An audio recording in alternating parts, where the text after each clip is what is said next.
sorry about that. Start again. I'm just filming myself because I'm learning.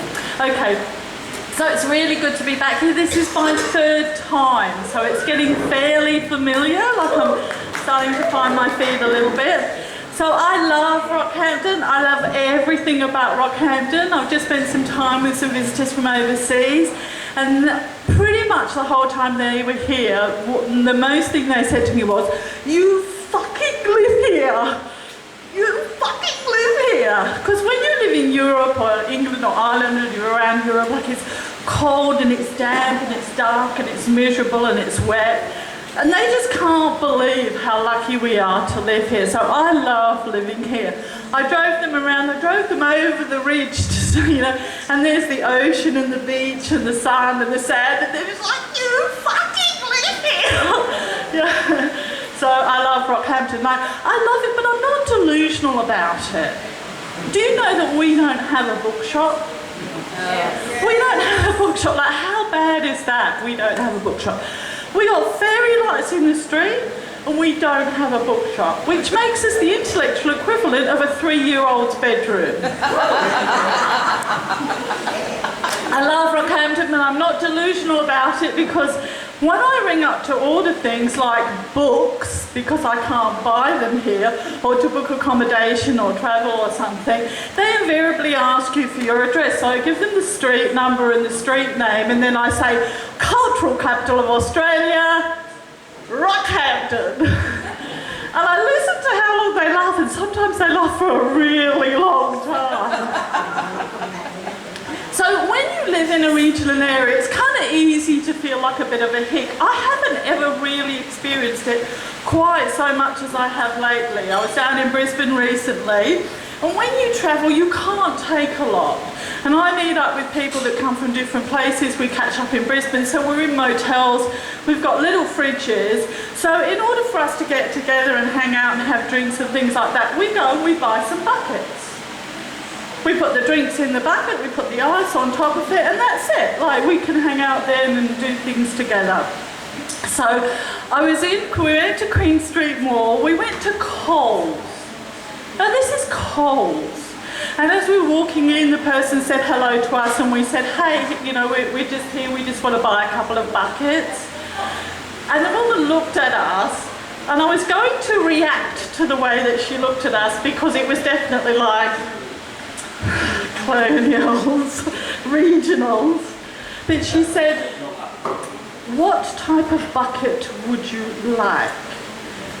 And I was going to react to her, but my mind sort of went, "What do you mean, what type of bucket? I only know one type of bucket. It's kind of like the shape of a cup, but instead of the handle being on the side, the handle's at the top." I'm thinking, what else does a bucket look like? So she said, "I have a bucket list if you'd like it." And I said, "I've got a..." "Do you want your drinks cold? Shut your mouth." So she stood there and she said, she went like this: "We have nappy, toy, decorative clutter, flower eyes, child's bucket with spade and general domestic." And I thought, yeah, like a bucket's a bucket, isn't it? So I felt very colonial at that time, very uneducated about how many buckets there are. So we're in May now, we're in the 5th month, it's May already. What happened to maypole dancing? Why don't we maypole dance anymore? Nobody seems to know. It's outside. It's ribbons, it's dancing, it's fun, it's all of the things that we're being asked to do. The strippers took it over. Who would like to bring back maypole dancing? Can I get a yay? Yay? Yeah. We need to bring back maypole dancing. I want to see a health initiative that says, "It's May, get your pole out."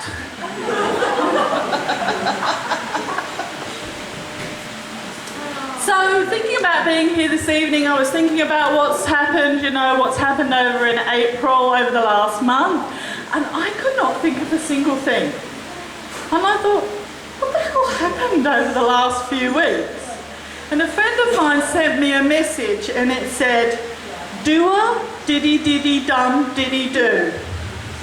So I rang the back and I said, there she was, just a walking down the street singing. Clapping her fingers and shuffling her feet singing. I could sing every word of a song from the 60s, but I had no idea what I'd done over the last couple of weeks. So one of the things that did happen in April was we passed a milestone in the Olympics. It's not quite as painful as a gallstone. So what milestone did we pass in the Olympics? 100 days. Where is the Olympics being held this year? Hey, do we care?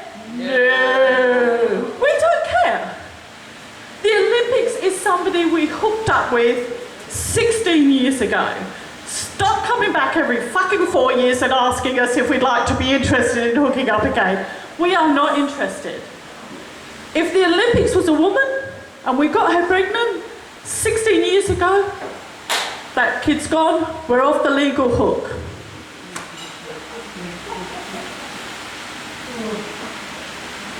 So the other thing that I've been talking about in April, which is probably why I didn't want to remember it, was we were talking about the budget, and the economy's not looking good. It's not looking good. I am not an economist, but I'm going to make a prediction. You're all going to cry. It's not looking good, people. So I'll be going to some meetings and talk about things, and I believe that my place is there to squash the bullshit. Because I really cannot stand middle class and wealthy people talking about poor people. And especially when they say things like, well, the problem is, you know, poor people don't know how to handle money and rich people know how to handle money. And I said, no, they don't. Financial advisors. If people who had money knew what to do with their money, they wouldn't be going to financial advisors who, by definition, advise them on what to do with their money because they don't know what to do with it. That's like saying that poor people don't know what to do with giraffes. How do we know? We've never had it. Why don't you give us some? Some of us would be good at it, and I'm sure we'd be willing to learn. I read sociology, so I was involved in the discussions of identifying poverty in the 21st century. My suggestion was we go look in their wardrobes. Because rich people's wardrobes and poor people's wardrobes aren't the same. It isn't that rich people have designer clothes and poor people's clothes come from Big W and Kmart. It is that rich people actually use their wardrobes to actually store clothing. Poor people, we don't do that. When you come to our wardrobes and have a little look, there's the coffee machine that we really, really liked that broke 3 years ago, and one day we're going to get it fixed. There's our favourite bag, love that bag. The zip broke, going to get that fixed one day. There's the knitting, the craft, the painting we started, the puzzle and the games with all of the bits that God knows where they are. And then there's the bulk buys, God bless us, 2 litres of the shittiest shampoo ever known to man. But it was $1.50. The bargain box of noodles. $5 for 100 packets, and noodles don't go off. And then we have the ultimate bulk packet of chips. The shittiest flavour ever known to man, sweaty feet and wet onions. But chips don't go off, do they? And you never know. See, we don't host, poor people don't host, but if someone ever comes to our house, we will get those bastards out, rip them open, stick them in a bowl. We're as good as anybody else. But what we really know, deep down in our hearts, is that one night we are going to come home so shit-faced, so rotten, that our brains will go, the fucking chips. We will get it and we'll eat every single last one of them. And then we will, ladies and gentlemen, use a bucket for what it was made for. That's for me. Thank you very much, guys.